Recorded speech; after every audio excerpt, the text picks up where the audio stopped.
অনেক শর্ট টাইমের মধ্যে বাজার করে চলে এসেছি। বাড়ি থেকে বেরিয়েছি 11টা 5, বাকি আছে এরকম বেরিয়েছিলাম।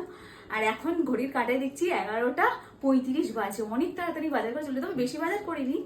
এই যে পুঁই শাক কিনেছি, কুমড়ো কিনেছি, কাঁচা লঙ্কা কিনেছি, আর আমরা কিনেছি। আমরা 500 মাত্র 15 টাকায় পেয়েছি। খুশি হয়ে গেছি। 310 টাকা 515 টাকা পেয়েছি। আর টমেটোটাও সস্তায় পেয়েছি, 50 টাকা কেজি টমেটো। কারণ এই কদিন কিনছিলাম 80 টাকা কেজি টমেটো, 50 টাকা কেজি।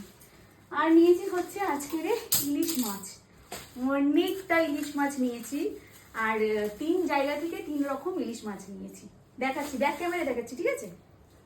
এই দেখো, এইটা হচ্ছে ছোট সাইজের ইলিশ মাছ। এই ইলিশ মাছটা কেজি হচ্ছে 800 টাকা করে। এটা হয়তো খুব ভালো টেস্ট হবে না, বাট বললো টেস্ট হবে। তো এটা হচ্ছে 800 টাকা কেজি। আর এই তিনটেতে দাম হয়েছিল কত যেন, 650 না 750 পে করলাম আমি এটা।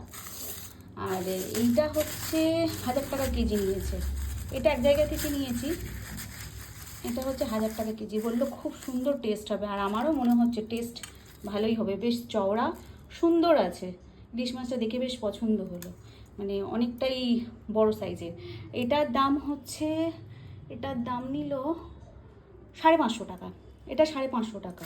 আচ্ছা, এই ইলিশটার দাম হয়েছে, এটাও 1000 টাকা কেজি, আর এটার দাম হয়েছে 650 টাকা। এটা মনে হয় ওর থেকে একটু বড়। এই যে এটা হচ্ছে, তবে এইটার দাম 1050 টাকা নিয়েছে, 650 টাকা। এটা নিয়েছে ওই 550 টাকা। বাট মনে হচ্ছে এটার টেস্ট বেশি হবে, এটার টেস্ট একটু কম হবে। কারণ আমার শাশুড়িমা বলেন যেটার সরু মতন হয় এর টেস্ট কম হয়, আর যেটার পেট চওড়া হয় এর টেস্ট বেশি হয়। তো তোমরাই কমেন্ট করে জানিও। এই হচ্ছে আজকে ইলিশ মাছের কালেকশন আমার।